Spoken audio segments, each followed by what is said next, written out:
바울은 오네시모가 감옥살이가 끝나는 이제 추록 때가 됐을 때 편지를 씁니다. 누구에게 편지를 쓰는 거 아니 빌레몬에게 편지를 써요. 그러면서 그 편지를 오네시모에게 들려서 빌레몬에게 보냅니다. 편지의 내용은 이렇습니다. 오네시모는 내가 감옥에서 만나 복음을 전하는 내 신복이라. 그래서 내가 너를 너에게 보낸다. 이전에는 오네시모가 너의 종이었지만 이제는 종으로 여기지 않고 동역자로 여겼으면 좋겠다. 오네시모가 이전에 잘못 생각해서 너의 집에서 금은 보석을 다 도둑질을 왔는데 그걸 바울이 내가 갚겠다. 대신 갚고 바꿀 테니까 이를 받아주고 용서해주라. 바울이 이렇게 말해요. 내 생각에는 내가 감옥에 갇혀있을 동안 이제 바울이 늙었잖아요. 내가 감옥에 갇혀있을 동안 내 대신 복음을 전하는 사람으로 오네시모를 내 옆에 두고 싶은데 이 오네시모는 본래 내 거니까 노예니까요. 돈 주고 사서 내 거였으니까 네가 너의 허락을 받는 것이 옳다고 생각한다. 그래서 내가 이 편지와 함께 너에게 보내니 이 오네시모를 잘 받아줬으면 좋겠다. 바울은 오네시모 노예였던 그리고 도둑이었던 오네시모를 자기의 동역자로 소개하고 빌레몬에게 부탁을 합니다. 이제는 더 이상 종이나 노예가 아니라 동역자다. 이건 복음을 위하여 하나님께서 부르신 하나님의 동역자로 대해줬으면 좋겠다. 노예였던 그가 도둑이었던 그가 인생을 완전히 뒤집어서 이제는 하나님의 사람으로 복음의 사람으로 달라졌습니다.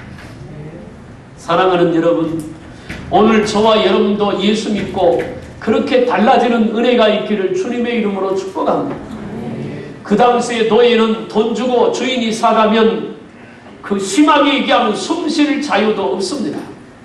돈 주고 산 주인이 죽이면 죽는 거예요. 자기 인권, 요즘 흔하게 사람들이 말하기 좋아하는 인권 아무것도 없습니다. 물건입니다. 돈 주고 샀으니까 내 거야. 내 거 내가 죽이거나 없애거나 내 맘대로 하는 그런 시대입니다. 도둑질하다가 감옥에 갇혔습니다. 소망이 아무것도 없어요. 그런데 그 인생이 뒤집어졌습니다. 우리가 말입니다. 세상의 노예로 살았습니다. 죄의 노예로 살았습니다. 아마 지금도 아픔과 어려움을 가지고 한숨지며 매일을 보낼 수 있는지도 모르겠습니다. 그런 우리 인생을 한번 바꿔봐야 되잖아요. 어쩔 수 없이 사는 인생이 아니라 기뻐서 사는 인생이 돼야 되잖아요. 원망과 불평 가지고 사는 인생이 아니라 감사와 찬양이 있는 인생이 돼야 되잖아요. 내가 이제까지 살면서 한 번도 기쁨을 누리지 못했다면 이제는 행복한 인생으로 바꿔봐야 되잖아요. 그런 인생으로, 복된 인생으로 바꿔가자 그 말입니다. 어떤 사람은 이렇게 말합니다. 우리 부모가 나한테 물려준 것이 없어서. 그럴 수도 있지요. 그러나 물려준 것 없다고 그것 때문에 원망하지 마세요.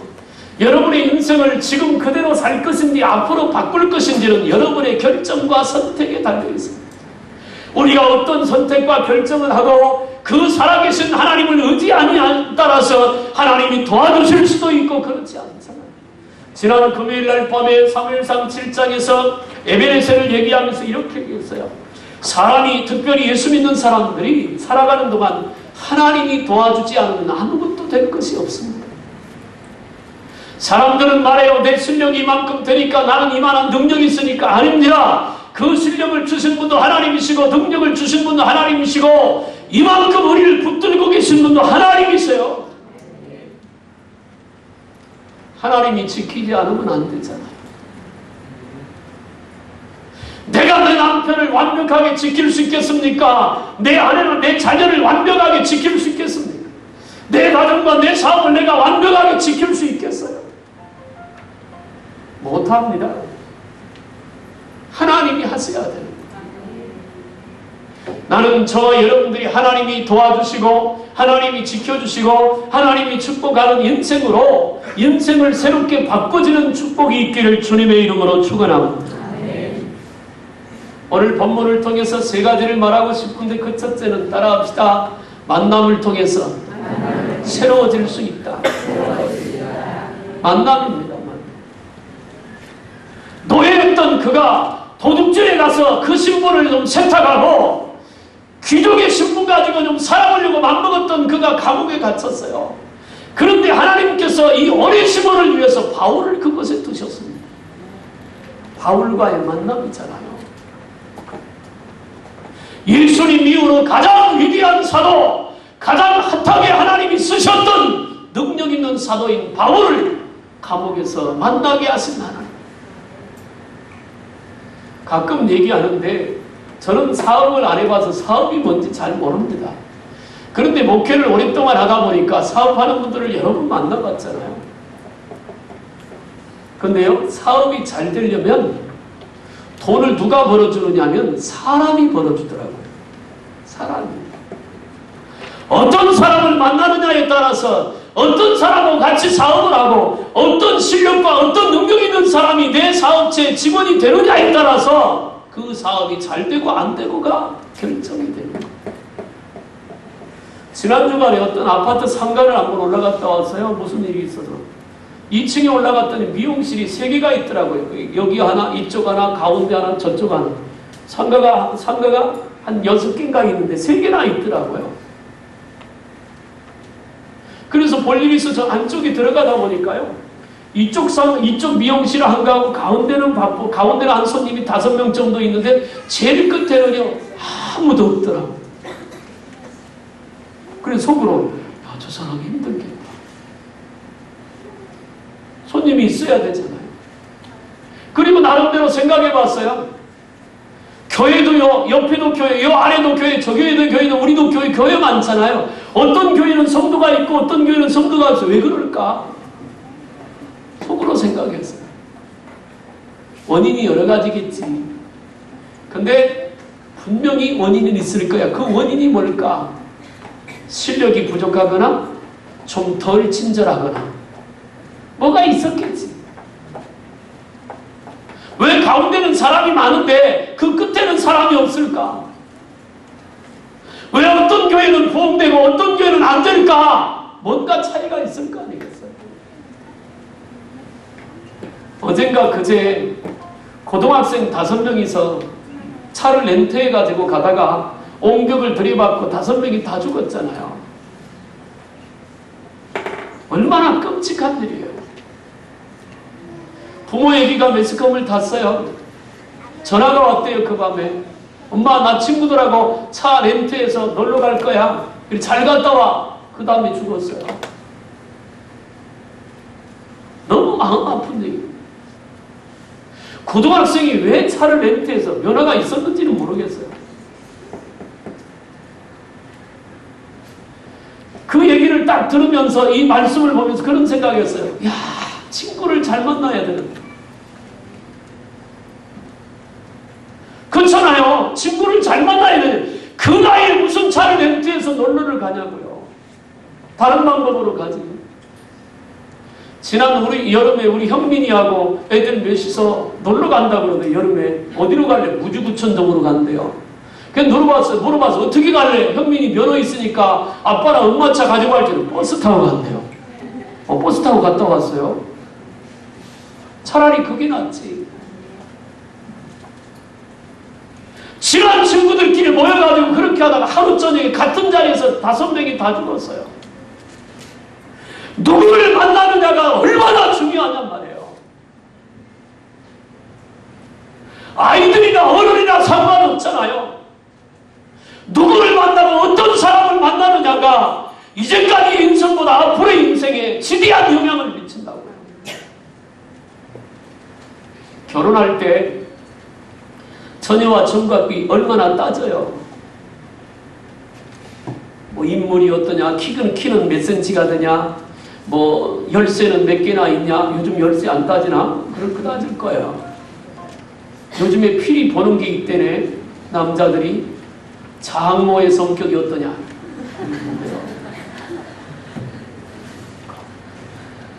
진짜예요. 왜 따져요? 한평생을 살아야 되니까. 잘못된 만남은 김건모가 불렀던 잘못된 만남이 아니라 잘못된 만남은 인생을 아프고 고달프게 만든다. 바울을 만난 오네시모가 인생을 뒤집었어요. 그럼 우리 하나님 앞에 기도해야 되잖아. 하나님, 만남의 복을 내게 주옵소서. 특별히 우리 자녀들의 만남의 복을 위해서 기도해야 되잖아요. 누구를 만나느냐가 정말 중요해요. 두 번째 말씀드리고 싶은 것은 그 사람을 만나는 것과 동시에 더 중요한 만남이 하나 있어요. 예수님을 만나는 거예요. 복음을 만나는 거. 살아계신 예수님을 만나는 거, 그것보다 더 중요한 게 없다고요. 감옥에 갇힌 오네시모가 바울을 만나서 바울에게 날마다 복음을 듣잖아요. 예수님은 너 때문에 십자가에서 죽으셨고, 예수님은 죽었다가 부활했고, 예수님은 우리의 구세주고, 주님의 말씀은 만날 때마다 들었잖아요. 그러니까 아까 얘기한 것처럼 믿음은 들으면서 나니까 오네시모의 마음속에 주님이 임재하시고 그를 믿음의 사람으로 바꿔놓은 거예요. 지난 주간 새벽 예배 때 요한복음 4장을 가지고 3일을 설교를 했어요. 수가성 여인 얘기, 남편을 5이나 바꾸며 살았던 불쌍한 여인의 얘기 말이에요. 남편을 5 정도 바꾸면서 살았다는 것은 인생이 너무 고달프고 아프다는 얘기잖아요. 그런데 예수님이 그 여인을 만나서 지금 데리고 사는 그 남편은 네 거 아니야 그러잖아요. 사람들 앞에 창피하고 부끄러워서 나설 수가 없는 여인. 그 여인이 우물가에 몰기로 왔다가 예수님을 만나요. 그리고 인생을 뒤집잖아요. 예수님과 대화를 하다가 그 마음속에 예수님을 영접하게 되고 예수님을 믿게 돼요. 그러니까 그 속에서 감출선, 절제할 수 없는 기쁨이 솟아올라요. 그래서 들고 왔던 물동이를 버려두고 동네로 나가면서 말합니다. 사람들아, 내가 메시아 구세주를 만났도다. 예수님을 만나고 나서 그 인생이 바뀌어지는 순간이에요. 부끄러움이 사라졌어요. 그 마음속의 아픔도 다 치유됐어요. 이제 남편 없어도 살 수 있는 거예요. 주님이 계시니까. 우리 예수님을 그렇게 만나야 되는 거 아니에요? 그냥 성전에 뒷전에서 왔다 갔다 하는 그런 믿음 말고 하나님 앞에 찬송하면 눈물이 나고 말씀을 들으면 하나님의 음성으로 들려오고 기도하면 하나님의 응답이 있고 내 삶 속에서 살아계신 주님을 만날 수 있는 그런 살아있는 믿음 말이에요. 사람들이 다 안 된다고 하지만 믿음으로 가는 길이 열려지고 되어지는 역사가 있는 그런 삶. 노예였고 도둑이었던 오네시모가 바울을 만나서 복음을 들음으로 그런 변화가 일어난다는 거예요. 사람을 만나도 인생이 바뀌지만 예수님을 만나면 천국까지 바뀌잖아요. 지옥에서 천국으로.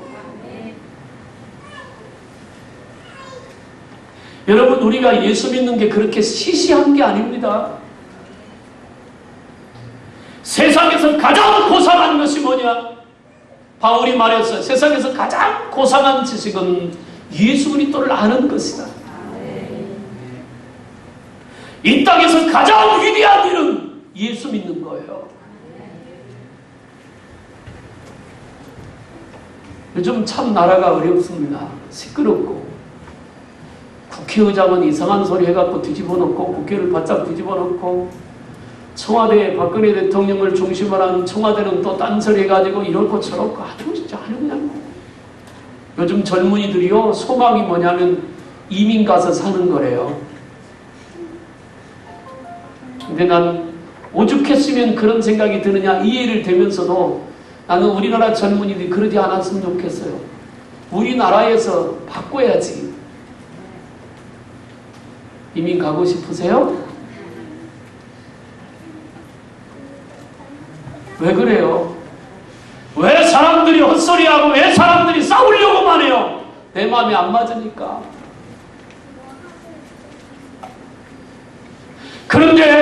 모두의 마음속에 예수님이 계시고 모두가 복음으로 하나 된다면 그러지 않아도 되잖아요. 예수님 만나야 합니다. 대구 순복음교회는 교도소 선교팀이 있답니다. 그래서 대구 교도소에 수감되어 있는 사형수와 잠기수 20명을 이 선교팀이 교도소 들어가면서 관리를 하고 섬기는 일을 했다 그래요. 그 사형수 중에들은 매일 불안불안하게 살아간대요. 왜냐면 자기 번호가 불리면 그날은 죽는 날이니까. 그런 중에 그들에게 복음을 전했는데 어떤 한 사람이 그 안에서 예수를 믿고 하나님의 은혜를 깨달은 거예요. 그리고 그가 죄인이고 그 죄를 예수님이 십자가에 대속했다는 그 말씀을 듣고 은혜를 받고 그때부터 전도자가 됐다. 이 교도소 안에서 열심히 사형수들에게 복음을 전하는 거예요. 교도소 안에서 그 사람을 처음엔 전도사로 불렀대요. 하도 열심히 기도도 하고 전도하니까 나중에서는 계급이 올라갔대요. 목사로 불렸대요. 그래서 열심히 복음을 전했대요. 목사님 모셔다가 부흥회도 하고 모범으로 모든 일에 모범이 되니까 모범으로 대통령 특사에 감형이 됐대요. 사형수에서 무기수로.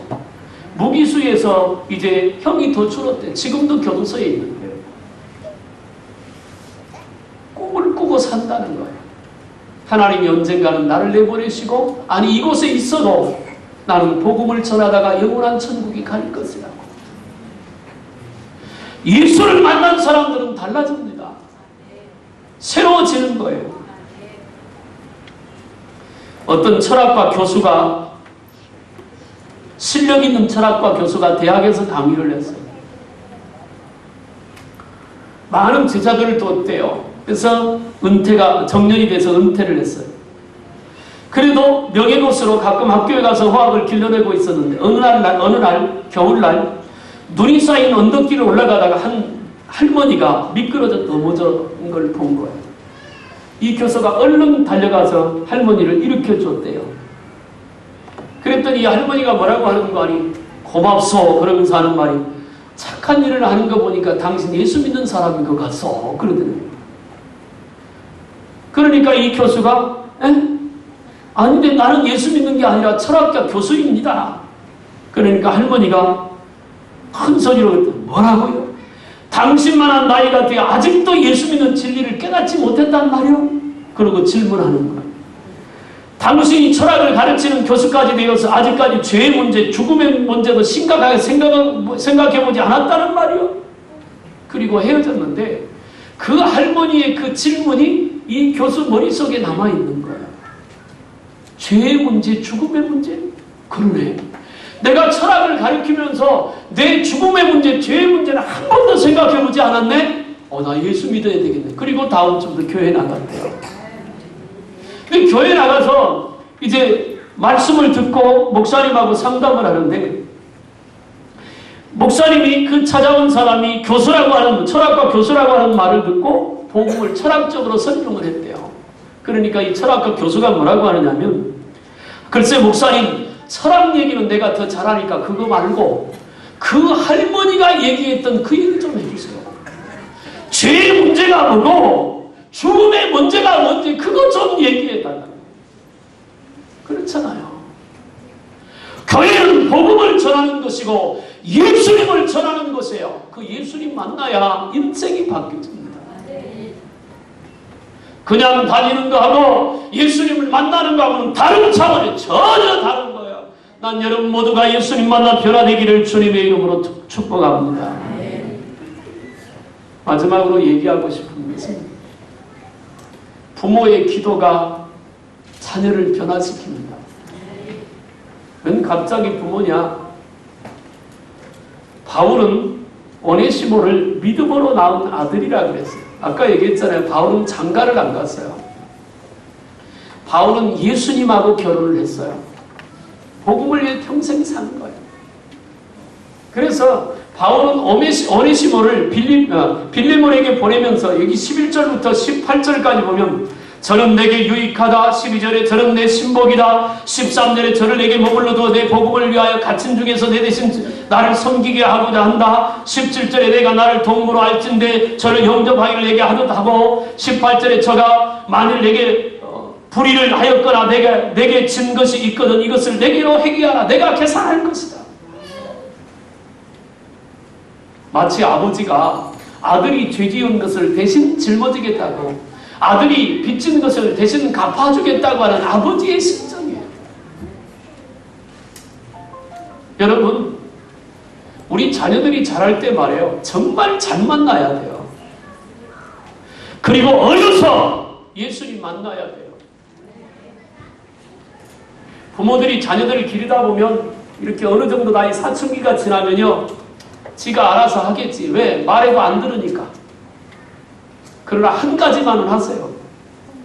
아이들에게 믿음의 훈련을 시키세요. 힘들어도 해야 합니다. 그래서 어려서 예수 만나야 평생 가잖아요. 나이가 들고 세상에 경험이 많을수록 예수 만나기가 더 힘들어요. 왜? 마음이 더러워지니까. 밥상 갖다 놓으면 당연히 기도하는 줄 알아야 하고, 주인이면 당연히 예비하는 줄 알아야 하고, 누구를 만나 어느 자리에 있든지 착하고 정실하고 성실하게 사는 거 알아야 하고, 그게 다 믿음에서 얘기하는 것이니까. 공부 잘하게 하옵소서보다 우선되어야 되는 것은 예수 잘 믿게 하옵소서예요. 좋은 선생님 만나게 하시옵소서보다 우선되는 것은 예수님 만나서 주님과 동행하게 하옵소서. 그게 먼저라고요. 저도 딸이 셋이잖아요. 딸 둘 시집 보냈는데 남자들은 저만 그런지 단순하게 생각해요. 시집 보내면 다 끝나는 줄 알았어요. 신랑 만나서 시집 가서 지네들끼리 살면 됐지 뭐. 근데 뭐 절차가 그렇게 많아요. 명절 되니